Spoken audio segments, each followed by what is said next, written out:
की जय। महाराज षष्ठम स्कंद में राजा परीक्षित सुखदेव जी महाराज से प्रश्न करते हैं।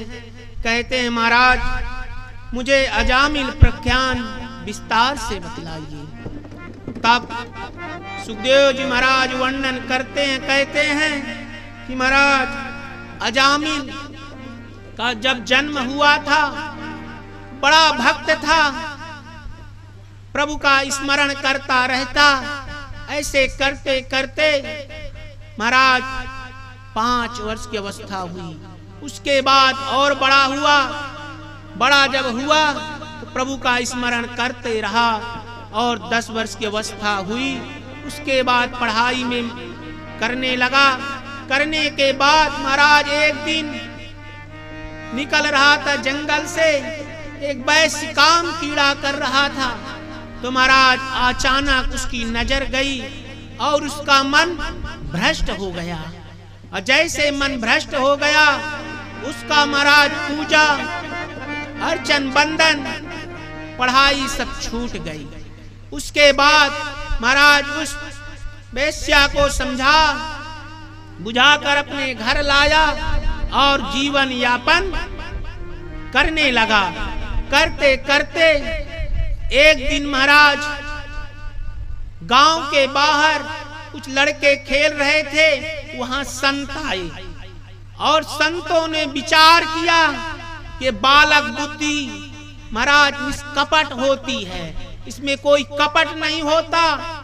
तो बालकों से पूछते हैं संत कि हे बालकों, ये आप लोग का जो ये गांव है ना, यहाँ कोई संत रहता है, कोई धर्मात्मा भगवान का है? बोले बालक महाराज हमारे यहाँ गांव में तो कोई भक्त नहीं है संतों का, मगर एक जरूर है, बहुत बड़ा भक्त है। बोले कौन? बोले अजामिल। बोले ठीक है। बोले कहाँ पे घर है? बोले वो सामने महाराज घर है, उन्हीं का वो दिख रहा है। बोले अच्छा। और महाराज संत गए और जैसे संत गए तो दरवाजा बंद था। बाहर से अजामिल आवाज दी तो महाराज अजामिल घर में तो नहीं था।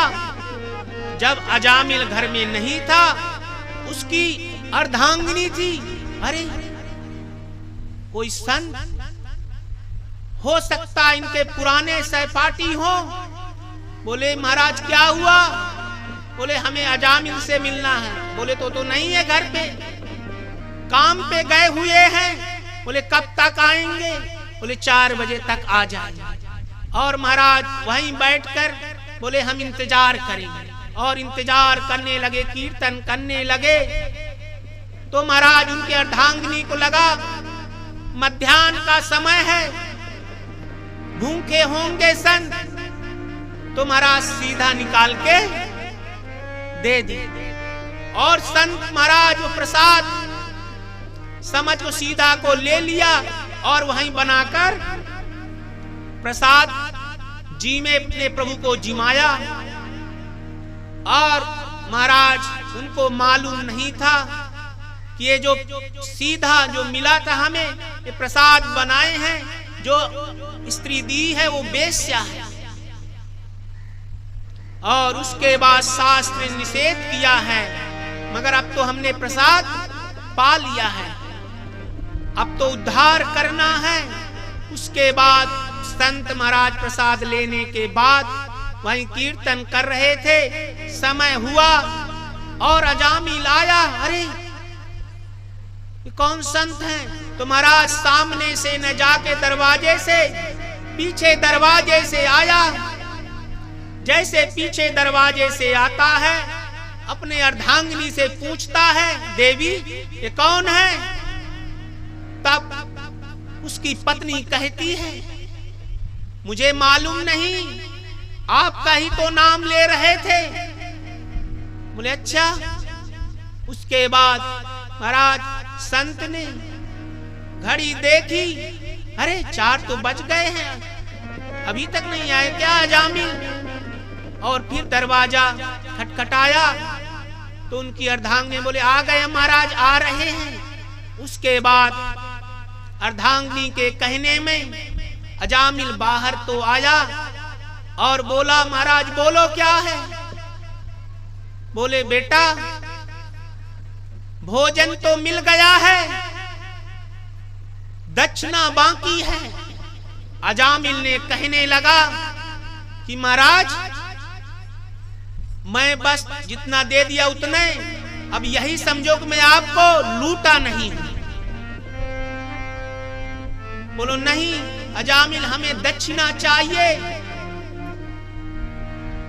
तो बोले पैसा नहीं चाहिए, ये जो तुम्हारी अर्धांगिनी गर्भवती है, उस जो पुत्र पैदा होगा उसका नाम नारायण रख लेना। अरे महाराज आपको क्या इससे पड़ी है, मैं क्या नाम रखूं ना रखूं। बोले नहीं अजामिल तुम नारायण नाम रख लोगे, हमारे प्रभु का भी नारायण नाम है, तो हमें खुशी मिलेगी, आनंद होगा। तो नारायण रखने के लिए तैयार हो गया अजामिल। उसके बाद साधु संत वहां से प्रस्थान किए। समय के अनुसार 9 मास पूर्ण हुए। महाराज अजामिल की अर्धांगिनी बच्चा इसको पैदा किया। जब महाराज नामकरण संस्कार हुआ तो अजामिल अपने पुत्र का नाम नारायण रख लिया। और महाराज थोड़ा उम्र के बाद पैदा हुआ था तो ज्यादा पुत्र पे स्नेह था,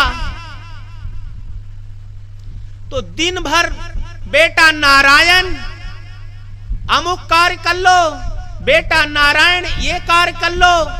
ऐसे करते करते दिन में एक माला हो जाया करती थी।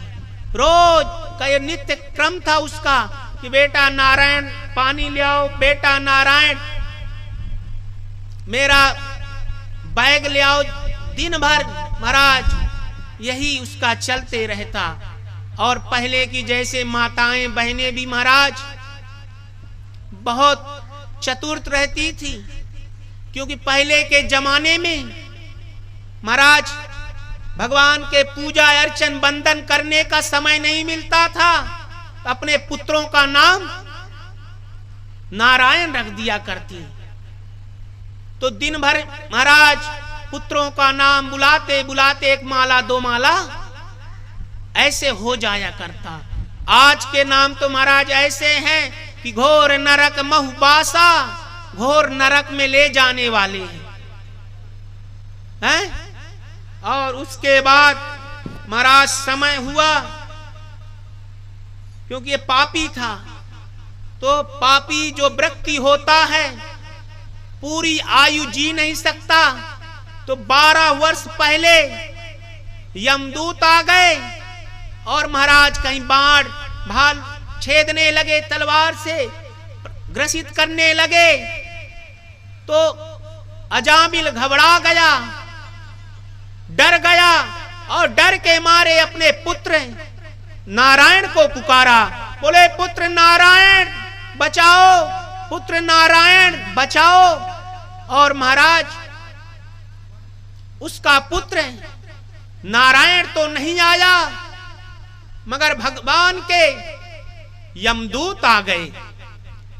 और जैसे यमदूत आए, देख यहां बैकुंठ से भगवान के दूत भी आए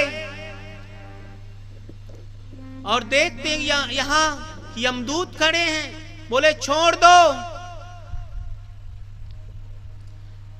बोले प्रभु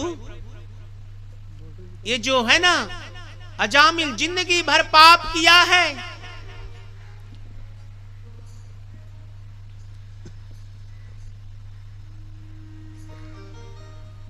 जिंदगी भर पाप किया है और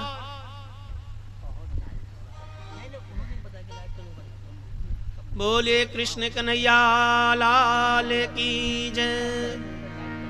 श्रीमन्नारायण नारायण नारायण, श्रीमन्नारायण नारायण नारायण, श्रीमन्नारायण नारायण नारायण। बोले कृष्ण कन्हैया लाल की जय। महाराज, यमदूत कहते हैं ये जिंदगी भर पाप किया है और इसलिए हम आए हैं।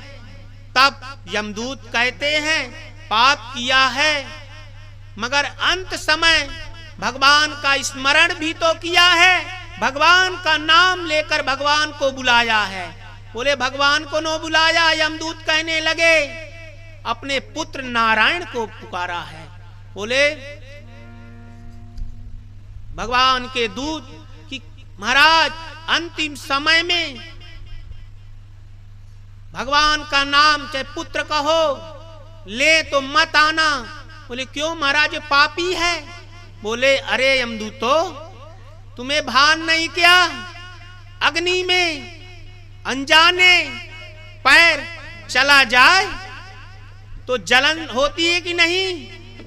तो अनजाने में यदि प्रभु का नाम लो तो सभी पापों का नष्ट हो जाता है।